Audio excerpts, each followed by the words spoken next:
Good morning to everybody, and I must thank Swami Tattwamananda Maharaj for those kinds of welcome, though I don't consider myself to be somebody who has attained all those magnificent things that he mentioned in reference to me, but I consider them all to be goals to be attained in the future. So, as mentioned earlier, the subject before us is the psychology of yoga.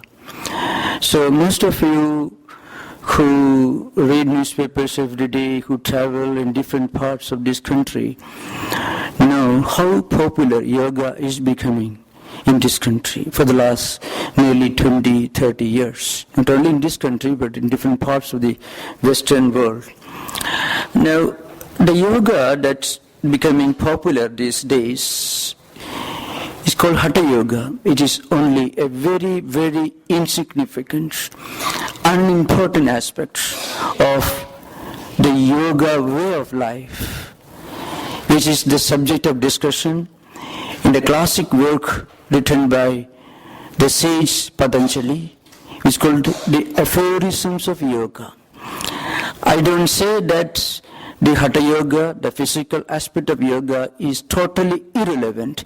It is absolutely relevant, very useful, but we should always remember the yoga has a higher dimension that goes far beyond the physical, beyond the empirical, beyond what we call physical and mental health. It is essentially a study and analysis of human mind.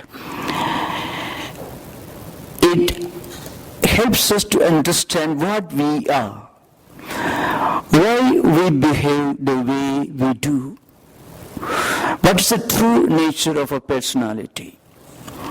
Are we just physical entities, psychological entities, psychophysical mechanisms? Or is there something that goes far beyond the physical, the intellectual, the mental? What's our true nature? Very often in our everyday life, we often face a conflict between mind and the body, rather the mind and intellect.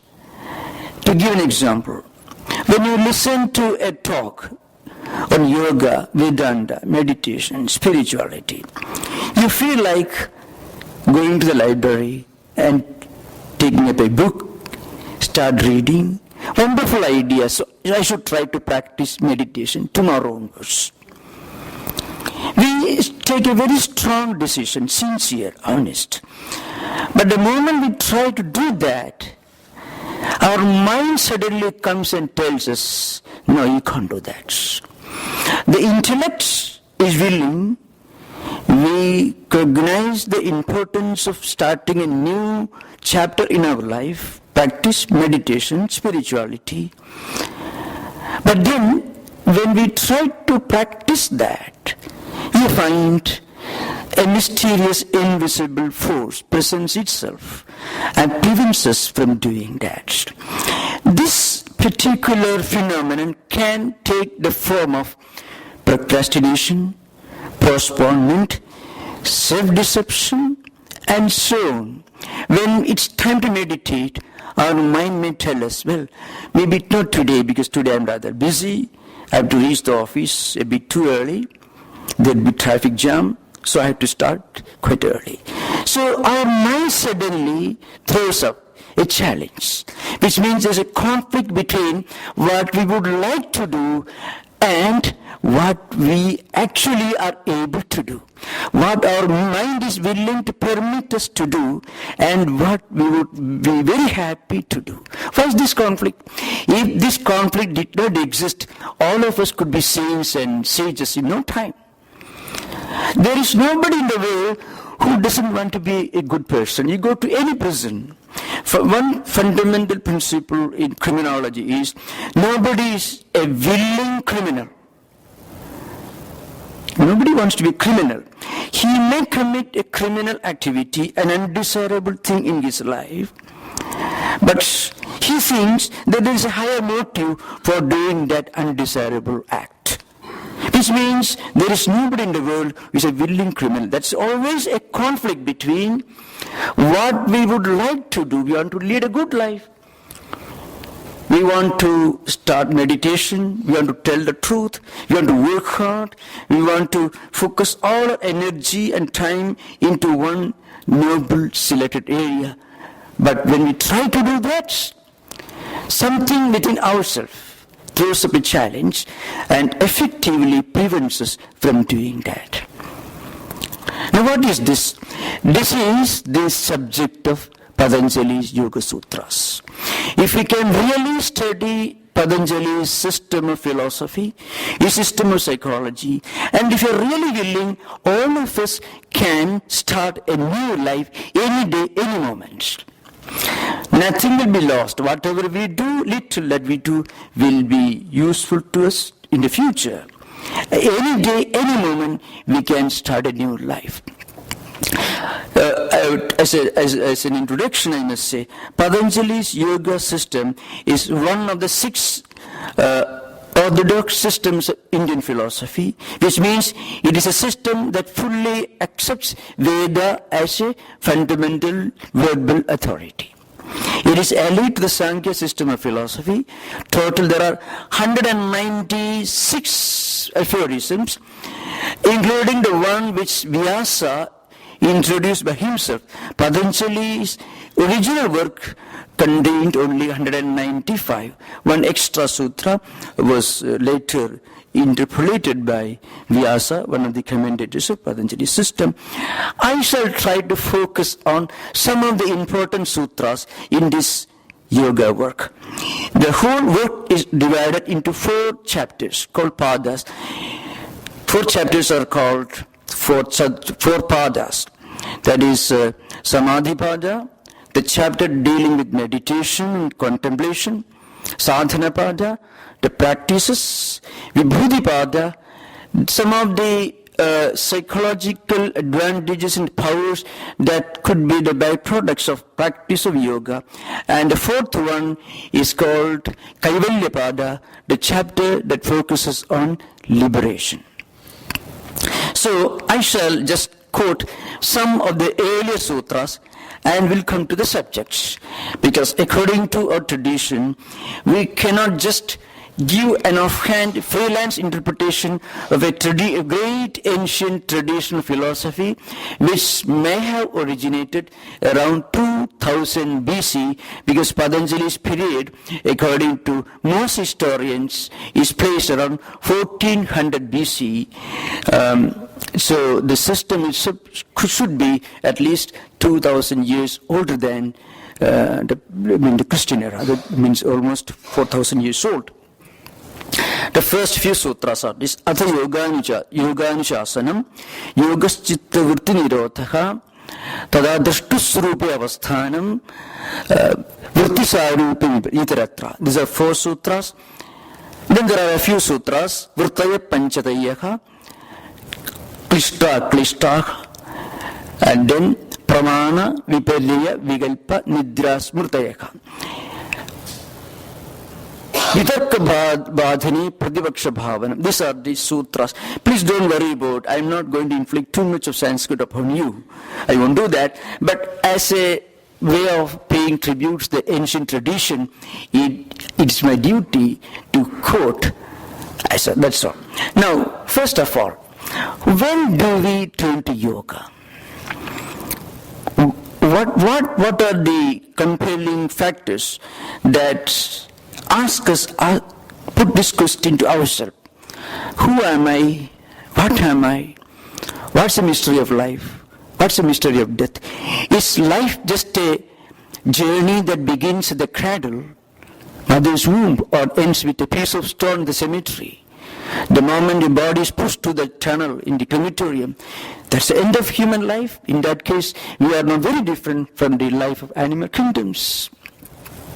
The earth is several millions of years old. A man or a woman may live for 100 years at the most.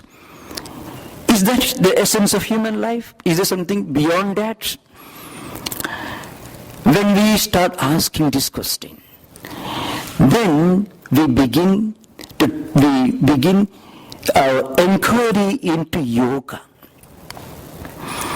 Now, Patanjali says a human mind, because psychology is the subject before us, so I must come to human mind.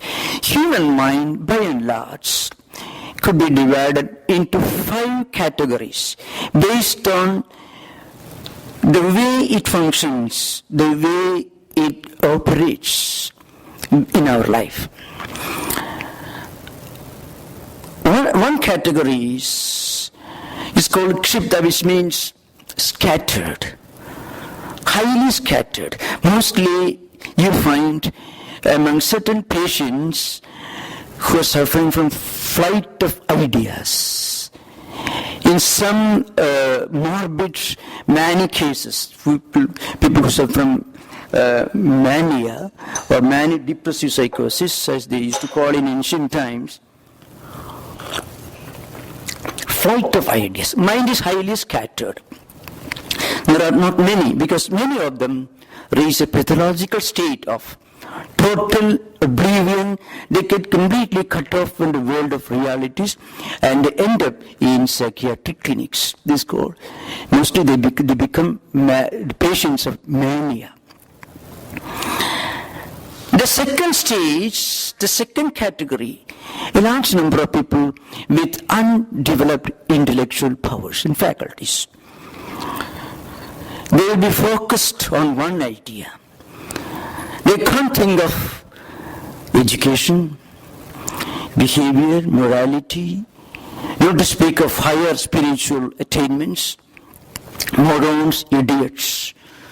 They're focused, but mind is totally undeveloped. It's called mudhavastha, means in Sanskrit. Highly is submerged in ignorance, delusion, and mind becomes totally dysfunctional.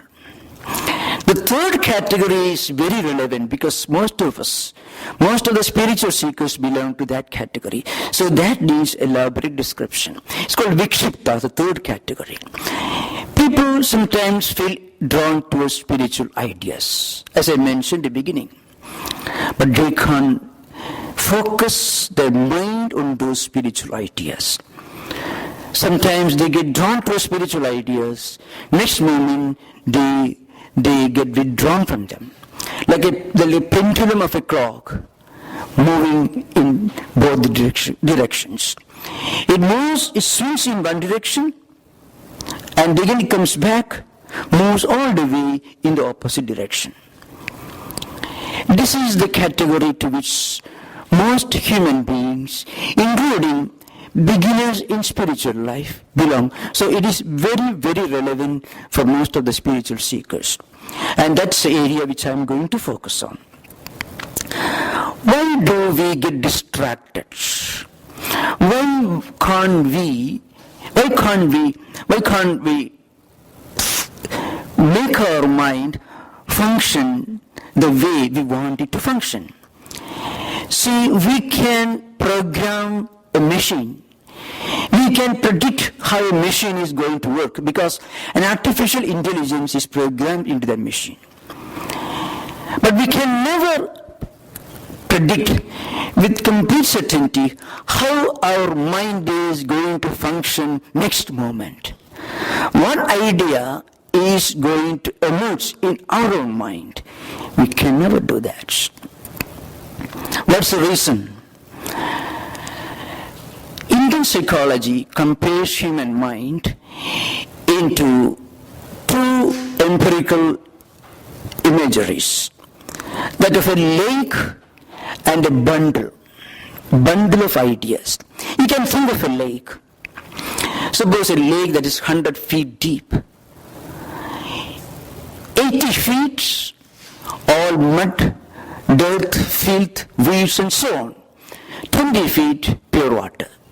Now, if you look at the lake, you won't be able to see the bottom because there are different layers of weeds, muds, bacteria and so on. If you take a long stick and try to stir this lake as part of your program to clean up the lake, what happens? Lot of dirt and filth come to the surface. That's what happens when we try to meditate. You try to meditate, try to sit quiet for some time, then mind suddenly throws up all unpleasant, shocking ideas, imageries, and impressions. Where do they come from? And these impressions are lying dormant beneath the lower layers of the lake. We could never imagine that these ideas were already there in our mind. A psychiatrist trying to hypnotize or analyze the problems of human mind would tell you, he will try to trace the origin of all these imageries, impressions and tendencies to the early childhood years or different experiences that the person has encountered right from the beginning of his childhood days, the memory formation period of the personality. But then, suppose you have 5 brothers or sisters rather in a family, born to the same parents, same genetical identity, same education, same food, so brought up, educated under identical circumstances and environments. But these 5 members of the family may have 5 different diverse characteristics. How do you explain this? So Indian psychology tells you have to go beyond the present life. Modern psychology has tried to analyze the human mind, but it stops with experiences pertaining to this life. But yoga psychology tells you that there are many memories, tendencies and impressions that you have gathered, not necessarily in this life, but from previous life. Whatever we do consciously will leave a mark in the mental system. That mark, the residual element, is technically called vritti or modifications. The whole purpose of yoga is to stop our misidentification with the emerging diverse modifications. When we try to seize an object, a modification emerges in our mind, we identify with that. For a split second, we forget our personality and we identify ourselves with the emerging modification of vritti. So Indian psychology or yoga psychology tells us that whatever we do, whatever we have done in the past, it may be that we have done something 2000 years back in some distant life, in distant reincarnation.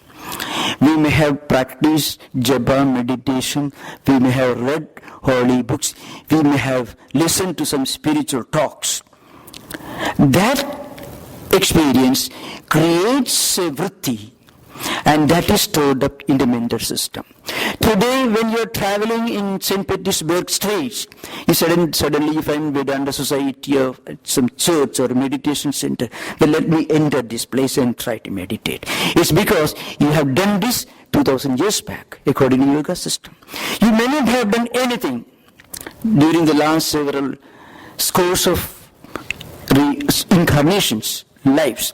But if we have formed a strong vritti, a samskara, long back, due to some practice of meditation or spiritual practice, and if it has created a positive, spiritually helpful tendency, that tendency will help us today to continue our journey in spiritual life.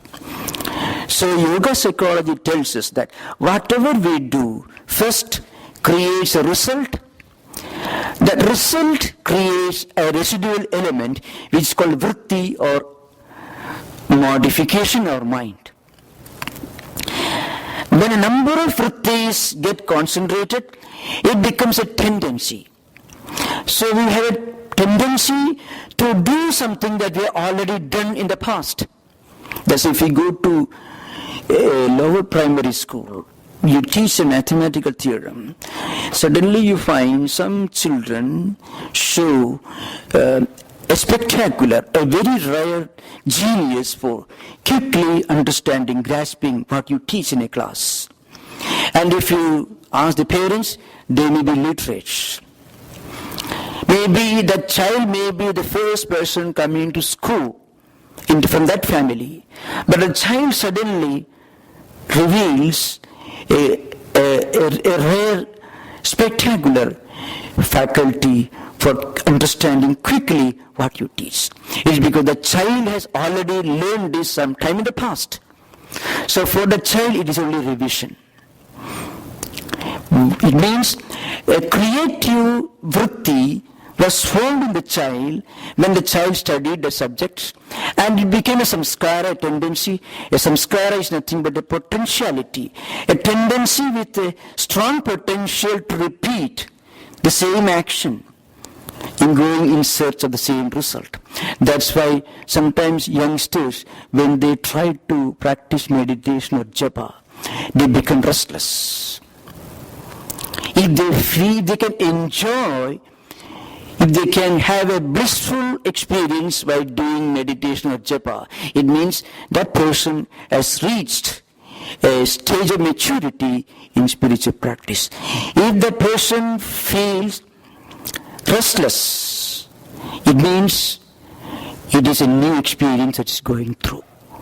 That's why if you give a talk on Vedanta or Patanjali yoga system, the traditional way, many people will not be able to withstand the onslaught of Vedanta philosophy. They will rather run away. Even intellectually, to appreciate high spiritual ideal, we need to develop a strong internal samskara or tendency. This samskara later becomes vasana. Vasana is something that straight away goes in search of implementation of a tendency. And it becomes a sankalpa, and sankalpa becomes repeated action. So what Patanjali tells us is, when we feel distraction, I'm going back to third stage, vikshipta means a person whose mind is distracted in all different directions, creating hurdles and obstacles in spiritual life. That person can enrich his spiritually positive tendencies and impressions by reading, by diverting the five senses of perception into creative channels. Because the mind needs spiritual food. The spiritual food for the mind is spiritually healthy tendencies and impressions. And how do we form spiritually useful impressions and tendencies? By diverting the mind to spiritually useful channels. Mind doesn't go by its own. Mind functions through five channels, five senses of perception: eyes, ears, sense of touch, sense of smell, and so on, sense of taste. When we see an object, mind goes towards that object using the two eyes as the channel, and we come to know of the existence of a visual object. So also the audio objects, so also we come to know of different things. We interact with different objects of experiences through the five senses of perception and mind cooperating together. So mind cannot keep quiet. There's no doubt about it. As I said, mind is a pendulum that moves in one direction. It doesn't stop there, and it doesn't stop in the middle. It has to go all the way in the opposite direction. That's why Swami Vivekananda in one context said, emotional outburst associated with ecstatic devotional practices has got one advantage. You take your mind all the way to a high altitude, but then the higher you fly, the lower you fall. Next moment, mind suddenly comes down with a touch. That's why devotional practices should be associated with discrimination, that means discerning mind, spiritual wisdom and knowledge. So Patanjali's suggestion is that we must keep feeding the mind with spiritually healthy food as we feed our body with physically healthy food, so that body doesn't fall sick. So mind also should not fall sick. So mind should be constantly fed with useful food. Eyes cannot keep quiet. Mind doesn't keep quiet. So what do we do? Divert them to creative channels. We can make use of computers, the YouTube, but we can make use of these machines for useful purposes. Computer or TVs, any of the electronic gadgets will be a great blessing. It can even be used to promote spiritual culture, but we must be able to use them properly. So all the five senses of the mind of a system can be diverted towards creative channels, so that they bring good spiritually healthy food to the mind, and mind becomes enriched, spiritually enriched. The other comparison that I wanted to give earlier was the mind is like a bundle. My first comparison was mind is a lake. So you pour more and more clean water, then the lake may have 1,000 feet of clean water, 80 feet of dirt and filth. So that the balance will be altered in favor of spiritual practice. Similarly, mind is like bundle of ideas, tendencies, impressions, vasanas and sankalpas. There are useful, negative tendencies. So there are useful tendencies, and also there are useless or harmful tendencies. There are tendencies which are helpful in spiritual life, and there are tendencies which are harmful also for spiritual life. That's why one important recommendation given by all spiritual teachers, including Patanjali, is this, that we must always be careful with the person, about the persons whom we associate with. One of the greatest channels of spiritual food flowing towards mind, enriching the mind, is the association of people in whose company we feel spiritually elevated. There are some people who tell you, well, Vedanta tells you Atman is everywhere. Atman is omnipresent, immanent, transcendental. Well, it is within everything, everybody. It is everywhere. In that case, why can't we associate with all kinds of people?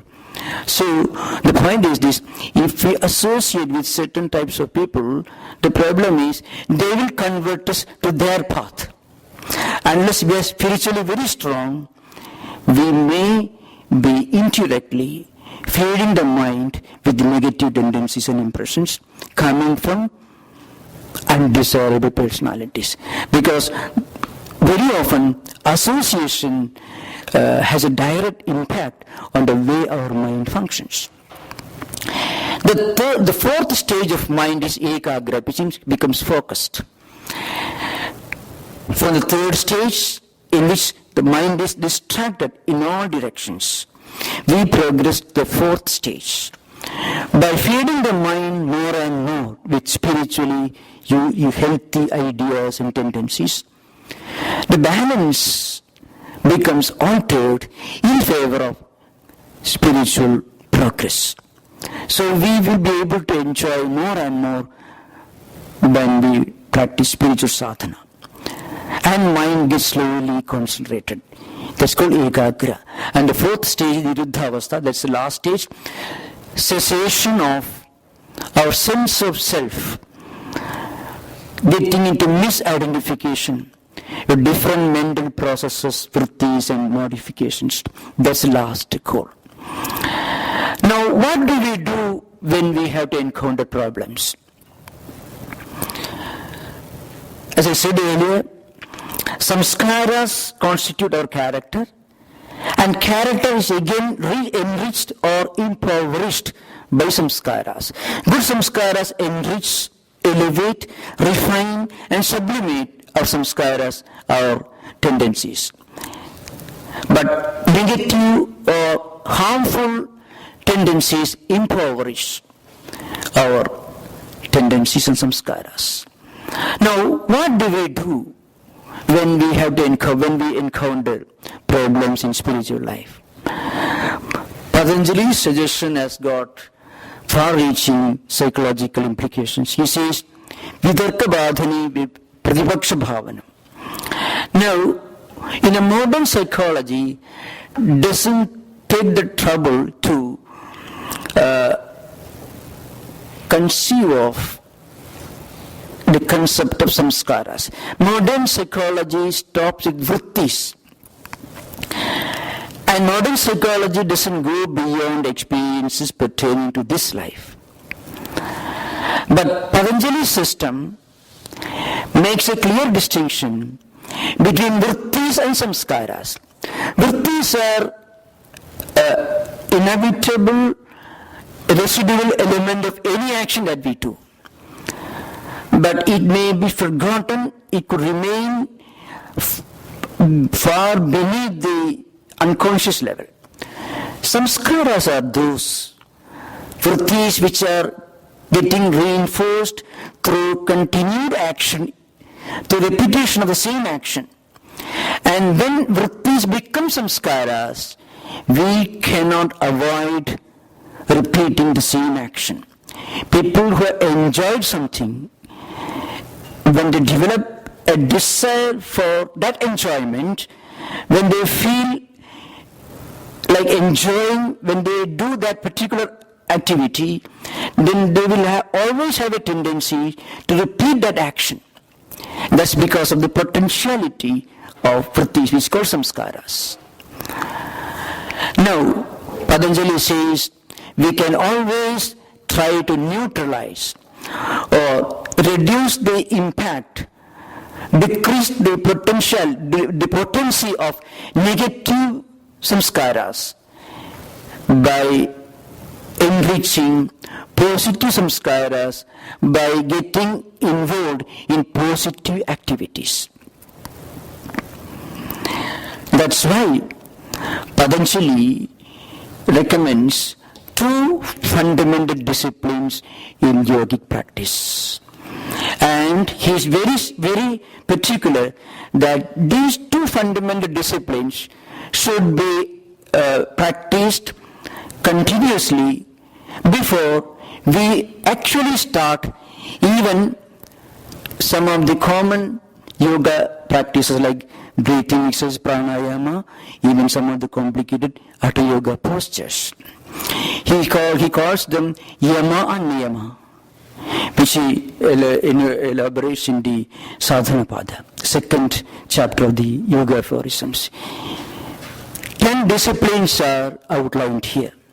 Ahimsa, Satya, Asteya, Brahmacharya, Aparigraha, Shaucha, Santosha, Tapaswadhyaya, Isa, Pranidhana. The first group, 5 in number, Ahimsa, Satya, Asteya, Brahmacharya, Aparigraha. Non-violence, non-stealing, absence from greed, truthfulness, and not desire to accept any gifts from anybody. These fundamental disciplines called yamas. The other 5 fundamental disciplines are called internal and external purity, then a kind of contentment, then mental and physical austerities, chastity, resignation to God, prayer to God, surrender our life to God, and so on. The psychological importance of Patanjali's system becomes very obvious when we understand the relation of these 10 disciplines with Hatha Yoga practices. I am referring to them because that's an area which has become very popular these days. Patanjali gives only one brief reference to Hatha Yoga, which is physical part of the yoga system. Is called Sthira Sukham Asanam.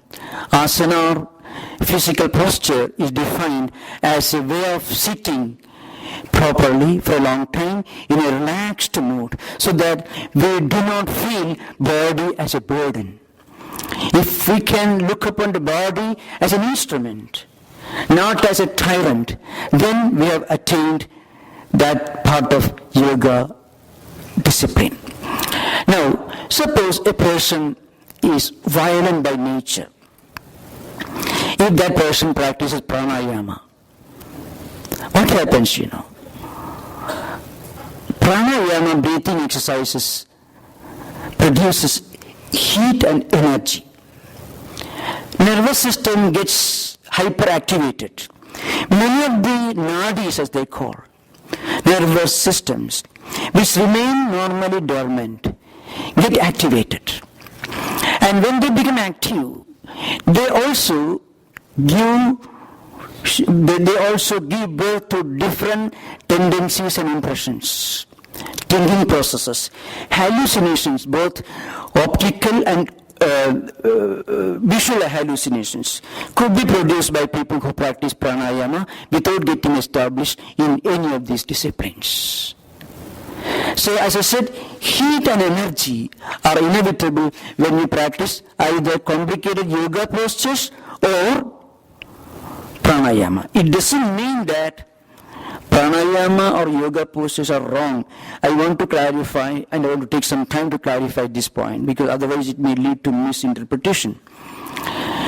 Breathing exercises without retention, within or without, for a long time is fine. Not for a very long time, it's all right. If a person practices breathing exercises without retention within, it's called antakumbhaka, or outside, it's called bahikumbhaka. So without retention, if one practices pranayama, it is very good. Because it helps us to restrain the mind. When we get excited, we feel we breathe irregularly. Now, from this theory, Patanjali evolved a unique principle.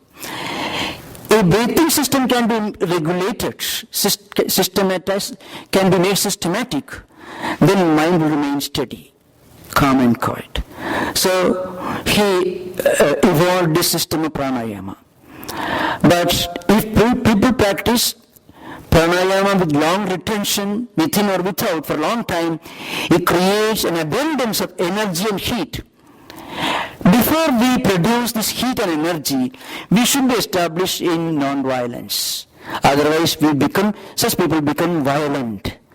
People who are violent by nature, if they suddenly become extremely active, energized, their violent tendencies will increase. That is true with all other disciplines. I just give you one example. The psychological importance of many of Patanjali's ideas go far beyond some of the modern ideas of the dynamics of human mind. Similarly, people who are suffering from greed, they may have $1 billion in the bank, but the share market collapses. If they lose $1 million, people lose their mind. They have to take medicines for tension, hypertension, and so on. They may have lost only $1 million. Greed, a desire for acquiring more and more. If people with such greed, if they practice yoga, if they try to practice meditation, it is very dangerous for them and also for others, because the greed will increase. So whatever tendencies we have, natural tendencies, will be activated, will be energized when we practice yoga, even when we try to practice any of the fundamental disciplines of yoga. Therefore, Patanjali says, before we enter the path of yoga, we must get fully established in these 10 important moral and ethical disciplines. One should be fully established the ideal of non-violence, absence of greed, contentment, purity, chastity, truthfulness, not going after other people's things. So all these fundamental disciplines, internal and external disciplines, should be attained before a person takes to the path of yoga. I'm just giving just one example of Patanjali's system of yoga psychology, its relevance in our own times. Another example I can give you. Now the question arises, and this is a very simple question which every spiritual seeker normally asks. Suppose people practice yoga for some time, meditation, japa and so on. And then you feel, well, you are not making enough progress. Or you have a deviation. Or some people feel, well, I may not get enough time, before that I may pass away, I may die. All these questions. There is a important part in the 6th chapter of Gita, and this part is referred to by many of the commentators. That remember, there are no less than 7 important commentaries in Patanjali yoga system. That's why Bhoja, Vyasa, Shankaracharya, Vijnana Bhikshu and so on, large number of them. So many of the commentators were Buddhists. That's why Buddhists did not believe in a creator God. So Patanjali's system, yoga, is not a religious way of life. It has nothing to do with religion. Patanjali doesn't negate the idea of God. He doesn't strongly affirm either, but God doesn't play a very important role in Patanjali's system of yoga. Now coming to the subjects. Suppose we feel that we may not fully succeed, or we have not succeeded in the path of yoga. What happens? Arjuna puts this question to Lord Krishna. Ayadi saddhayo pedo yoga chalida manasaka aprapya yoga samsiddhim kam gadim Krishna gacchadi. It's a simple question. He asked Krishna, look here, suppose somebody practices yoga, meditation and so on, and doesn't fully succeed and dies before, or there's a deviation or a fall. What happens?